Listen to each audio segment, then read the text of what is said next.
So when we talk about anxiety, one of the main things that's important to understand and that I'm very passionate about talking about is the fact that anxiety is a physiological state. I know that oftentimes we think about anxiety as being something in our heads, and I don't know how many people here can actually relate to this, right? Kind of maybe the messages that we've gotten from whether it's society, right, is that we can just stop. We can stop anxiety. And, the reality is that it's much more complex, right? That it requires a whole lot more than us simply willing our way out of being able to, or willing our way out of the experiences that we're having.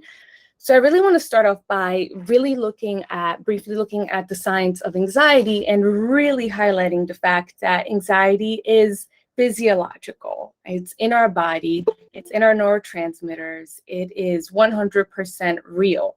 And this is probably why anybody that has ever experienced anxiety, if you've been told to relax, we know how frustrating that is because it's not that simple.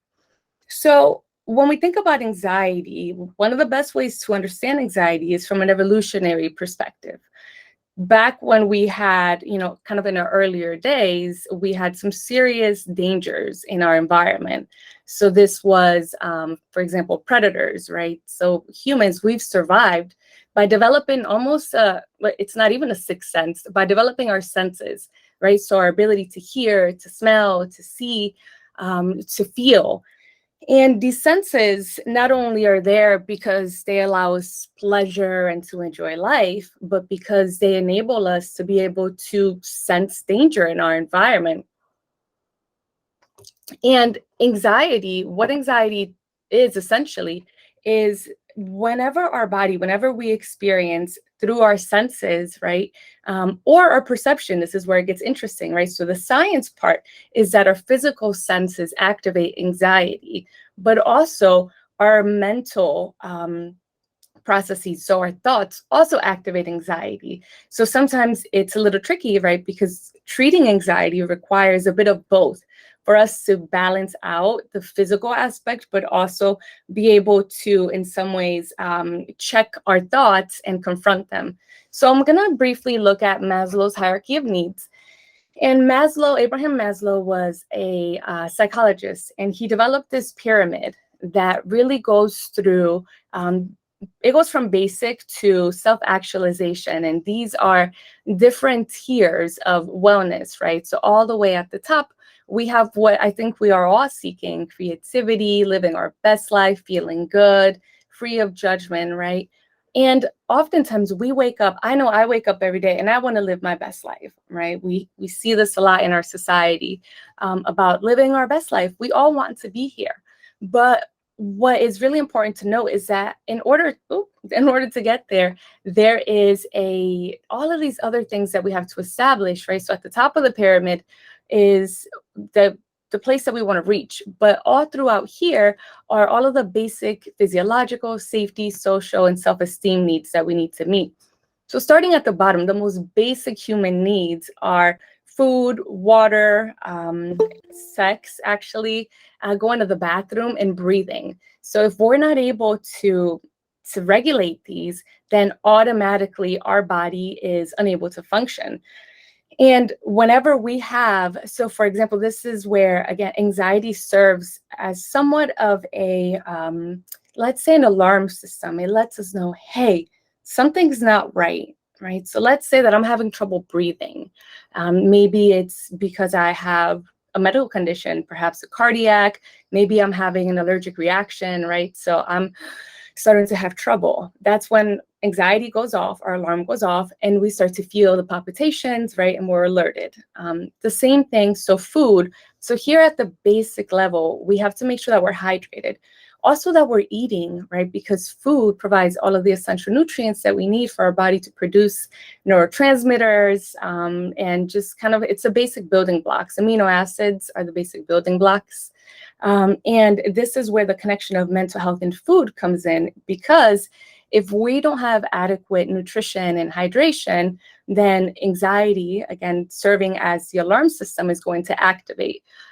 Also here we have basic things like shelter, clothing, and And I start here presenting this because I really want to stress how important it is for us to start here. When we're thinking about our wellness, the most important aspects is to make sure that we are breathing adequately and that we're meeting these needs. And then it goes up to safety. So that safety is of resources. So making sure that we're financially secure, our environment, and that we have everything that we need. Then from there, we move up to these social needs. So we all want to be loved, right? We all want to give love, feel a sense of belonging. And once we've met these, we go up to esteem. We feel good. We feel good about ourselves. We feel loved. We're able to give love. We're able to receive it, and we work our way up. And, when we think about anxiety, I want to review a bit of the cycle of anxiety. What tends to happen? So I discussed anxiety being somewhat of an alarm system, right? And when the alarm system goes off, it alerts every part of our body. So imagining that our house is, our body is like a house. When the alarm system goes off, it essentially, let's say we have sensors, right, in a home. We want to protect every part of the house, right?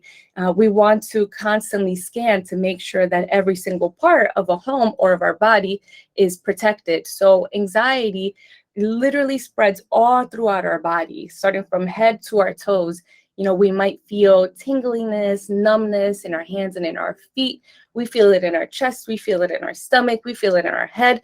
We start to sweat. So for example, sweating is actually a super interesting mechanism. Sweating provides a layer that allows us to escape. So if somebody tried to grab us, then we would slip. And that's kind of the purpose of sweat. So the cycle of anxiety is whether we experience anxiety because we're having, the alarm system. Sometimes what happens is the alarm system becomes a little faulty. It goes off when there's really not an emergent, physical need, because anxiety symptoms can also manifest by our thoughts. Actually, our brain does not have the ability to differentiate between an imaginative thought or an imaginative situation or circumstance and an actual circumstance. So when our brain thinks about something, it acts on it. It does not have the ability to say, you know what, that's just a worst case scenario. It actually just it releases in the same way as if that worst case scenario was happening. So when we're anxious, what happens is we have an activation of the central nervous system that I'm going to cover in a second. Our physical symptoms intensify, right, because our body is on alert, and our focus narrows, right? So we start to have trouble paying attention to the outer world. I say this jokingly all the time that anxiety makes us really selfish. When we're anxious, we feel as though we're the center of the world in that moment, right? Maybe with social anxiety, we might feel that people are watching us. We might feel that everything that we say or that we do is wrong. We become very self-focused. So we focus towards ourselves and we shift to self-preservation. So self-preservation is anything, I'm going to do whatever it takes to survive. And sometimes these safety mechanisms become problematic over time, right? Because, for example, anger is a protective and safety mechanism. If we experience anger too much, then we start to have issues. So we have anxiety, our central nervous system activates. Then we might go into escaping or avoiding the situation, right? So kind of fight, flight, freeze. And there's actually one more called fawn, right? So in fight, we're ready to attack. Flight, we're ready to go. Freeze, we want to avoid what's there. We want to hide. And then fawn is actually a social response. So fawning essentially is people pleasing, or we might turn to people pleasing because we're trying to decrease, we're trying to avoid whatever is causing us our anxiety. So then what happens when so not only do we have anxiety, our symptoms are to the roof. We are, having this desire to leave and escape. So naturally what happens is symptoms go up, right?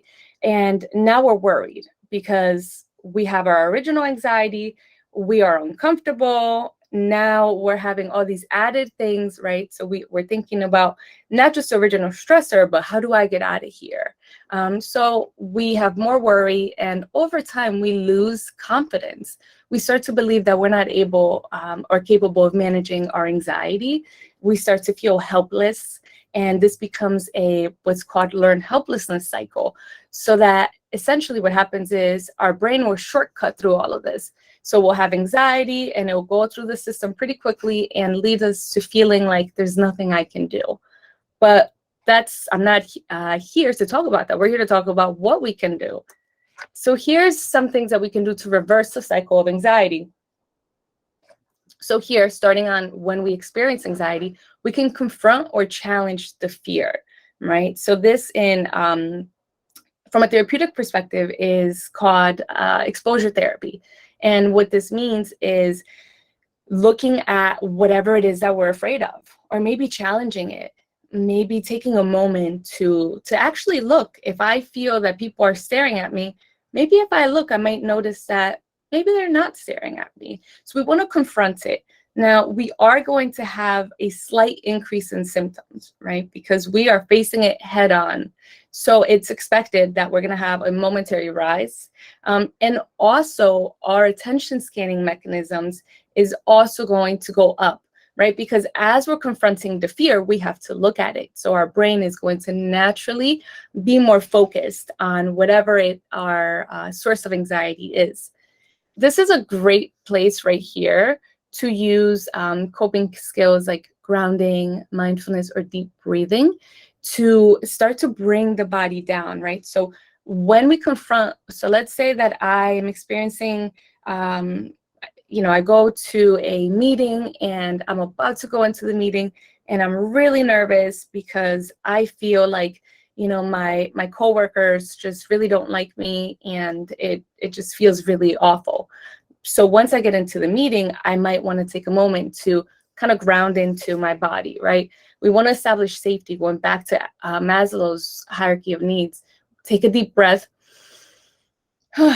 Right? So one, that's great. If we have water, even better, right? Let's remind our body that we are okay, that from a baseline level, we're okay, right? And mindfulness is the ability to redirect our focus, really. So rather than focusing on our fears, right, we might redirect our fear by confronting it. And once we've confronted it, we might choose to focus on something else. So maybe if we are able to have something, it might be smell, right? Taking a nice smell of something, or maybe even if I'm just focusing on drinking this water, I can direct my attention towards the sensation of the glass, the sensation of drinking the water. And of course, deep breathing is important. So actually, just fun fact, our brain is about the consistency of tofu. It's about 3 pounds. And it's only about 2% of our whole body. So it's really not that big. But what we do find is that our brain requires 25% of our total oxygen capacity. So that means that this 2% part of our body is taking up 25%. So every time we breathe, and whenever we feel kind of fuzzy, it usually is because of lack of oxygen. So we might have symptoms that go up. And, here is when we want to utilize, once our symptoms are up, is when we can also come in and use different coping skills to, in some ways, balance out our central nervous system again. So we want to restore our central nervous system. And once we do, and we start to feel our body calming, we want to reframe the narrative, whatever it is that we were afraid of. Once we confronted it, we want to come up with a new narrative, right? Because reframing it is going to allow us to, the next time, pull that memory up, right? So we want to utilize positive self-talk. And little by little, we start to break the cycle of anxiety. When we talk about the central nervous system, essentially the central nervous system is what connects our brain to the rest of our body. It's our command center. It's full of, different pathways that enables us to do everything from walking to moving, sending messages to every part of our body. And our central nervous system has 3 parts to it. It has the sympathetic, the parasympathetic, and the ENS, or the enteric nervous system. And I know I'm kind of breezing through this. I will provide anybody that's interested, I can send your presentation via email. That way, you can kind of dig in a little bit more into the details. So our parasympathetic system, if there's any Spanish speakers here, the word para means to stop, right? So the stop sympathetic is the system in our body that stops the major kind of functioning, and it just slows us down. The sympathetic is the opposite, so it gets us up. So one kind of shuts it down and one activates, right? So the sympathetic is our on response. And this activates the fight or flight. It gets us ready, right? So it releases neurotransmitters, such as a stress hormone. And then the parasympathetic is our stop one. So it turns off our stress response, and it stops the release of all of our hormones. So, for example, serotonin, right? Serotonin is in charge of our mood, sleep, appetite. But what happens when our parasympathetic system is overly activated is that it's stopping the release of serotonin. And since serotonin is produced in our gut, we start to have gut issues, right? Because now our system is stopping the release of hormones that we need, neurotransmitters, to feel balanced. So what happens is that this constant on and off, on and off, on and off, if you can imagine, like literally if you were in your home and your lights kept going on and off, on and off, on and off, on and off, it would be really hard to find a sense of calm and of peace, right? It would be really tough to be able to kind of to focus and to feel good. So what happens is that our body loses the ability to regulate itself. If we have too much of our on system, the sympathetic, we have things like anxiety, anger, panic, we're edgy, we're irritable, we're kind of on edge. And if we have too much of our parasympathetic or our stop response, we feel down, right? We don't have as much excitability as we need. The ENS system is our second brain, and this is a whole other, this could be a whole other topic of discussion for me, but the ENS essentially is believed to be the first brain. And what it is we have a whole other central nervous system that lives in our stomach, and actually is believed to have occurred before the first brain or our primary brain. And it also feels, it sends messages, and this is where nutrition is super important. So our HPA axis is our stress response, and it's a system in the body, and the way that it works is it starts from the top. So once we have some form of alert goes off, and it sends all of these hormones, and then it self-regulates, right? But what happens when we are overly stressed is that our body sends all these signals, but it does not self-regulate, right? And this is when we start to experience anxiety all the time, and we have trouble regulating it.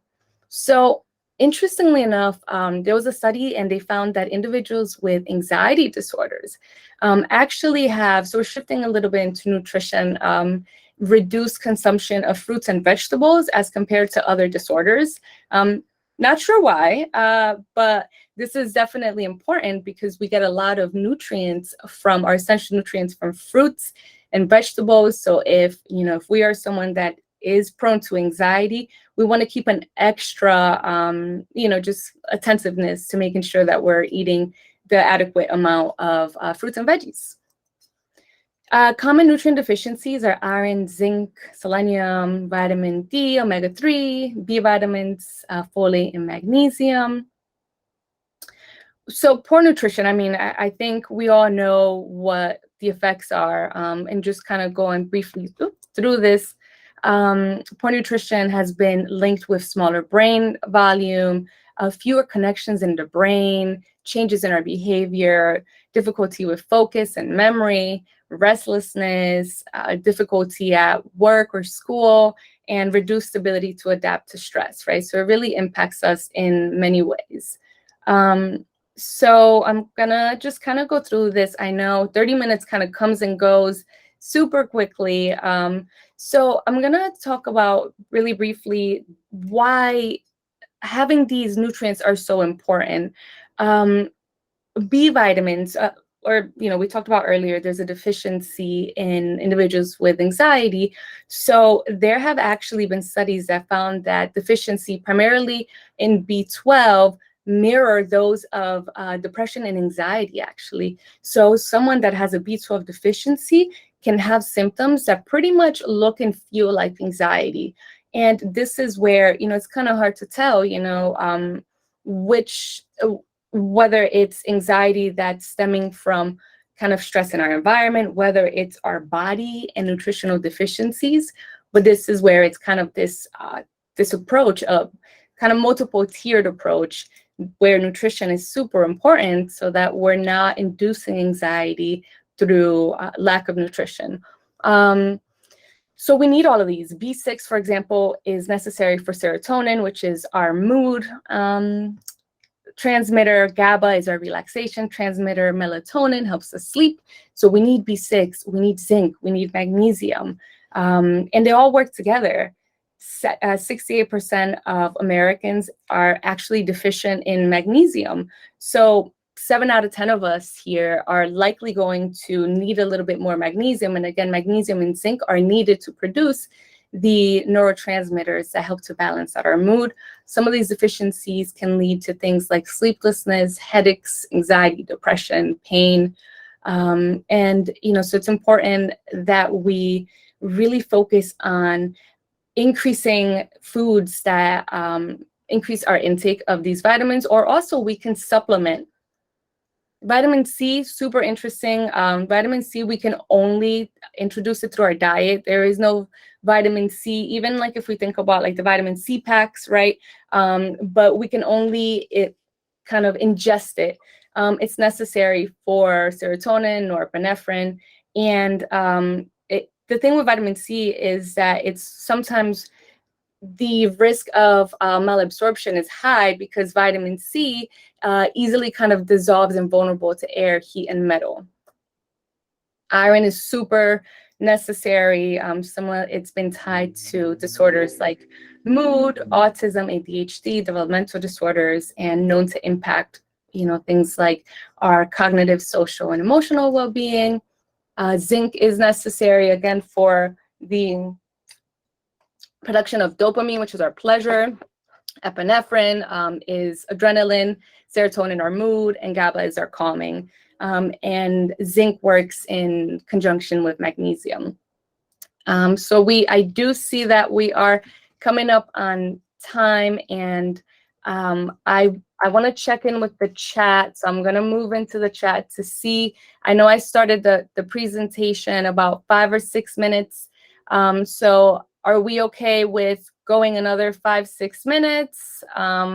If anyone, or actually, I'm going to go ahead and extend it for another 5 or 6 minutes, and then we will move into the Q&A just so that we can cover some of this. All right. So just really briefly here, serotonin, right? I'm focusing on serotonin because this is our mood transmitter. And serotonin actually starts as tryptophan. Tryptophan is an amino acid that we get only from food.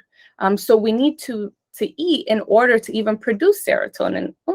And in order for tryptophan to convert into what's called a precursor, we need iron. And then from here, we need magnesium. We actually also need B vitamins, and then eventually it turns into serotonin. So in order for us to have a balanced mood, we need to consume foods that are high, that have tryptophan, but B, make sure that because we can eat foods that have tryptophan, but if we're deficient in things like B vitamins and magnesium and iron, then we're not able to actually break it down.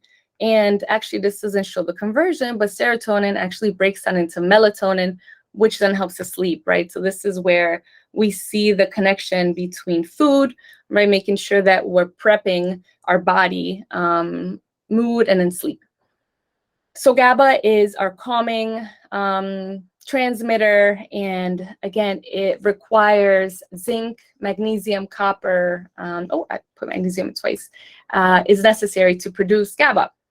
Tryptophan, super interesting here. Anyone that experiences nightmares could be due to over or under stimulation of tryptophan. So this is important. Tryptophan eventually leads to melatonin.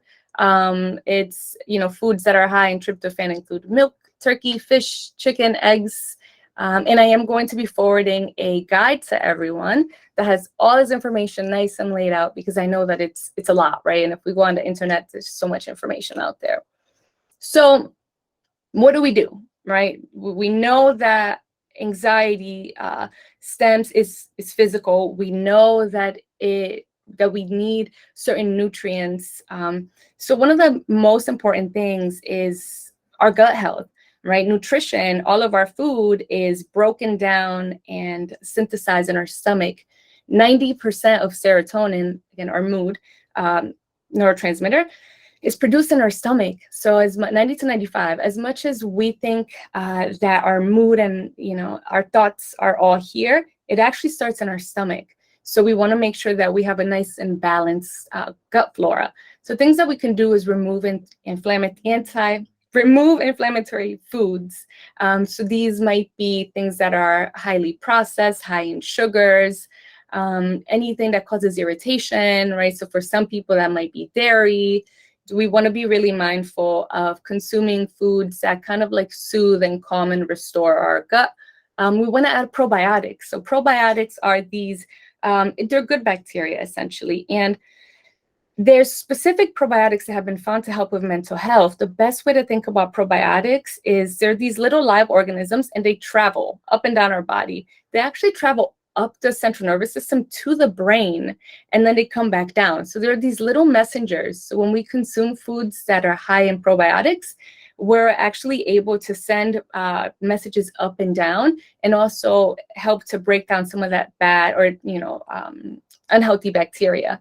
We also want to eat brain foods, right? So antioxidants, foods that help to decrease inflammation. For example, omega-3, which we can find in fish, is super helpful because inflammation is tied to anxiety, depression, and other mental health conditions, and pain as well.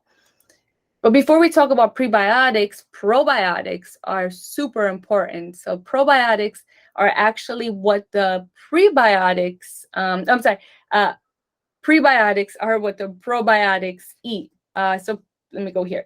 Prebiotics are carbs that nourish probiotics. So probiotics are live organisms, and just like us, they need to eat. So we want to make sure that we're eating foods that are high in these carbohydrates, so that our healthy bacteria actually have food or the carbs that they need to function.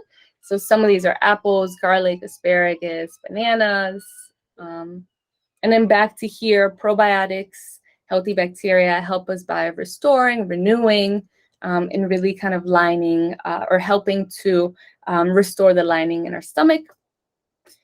We also want to think about, if we go back to the earlier diagram of how we can kind of get out of this cycle of anxiety. One of the things is regulating our central nervous system. And we can regulate our central nervous system through calming agents, botanicals. Some of these that we have found. So my dissertation has been on the use of anxiety, or the use of natural supplements in anxiety. And among the most tested is actually passion flower, shows the same, if not in some studies, better results than traditional medication for anxieties. L-theanine is also wonderful. We can find this in green tea. Green tea has the highest content of L-theanine. It's an amino acid. We also have other ones like glycine is a really great one that can be taken as needed. We have kava. Kava is, although kava, we want to be a little bit careful for anyone that has any kidney disease. So that one we want to thread carefully, but it is wonderful, and it is known to help. And of course, we want to do things like increase our consumption of fish because it has all the healthy omega-3s. We want to increase fruits and veggies. We want to eat those healthy carbs.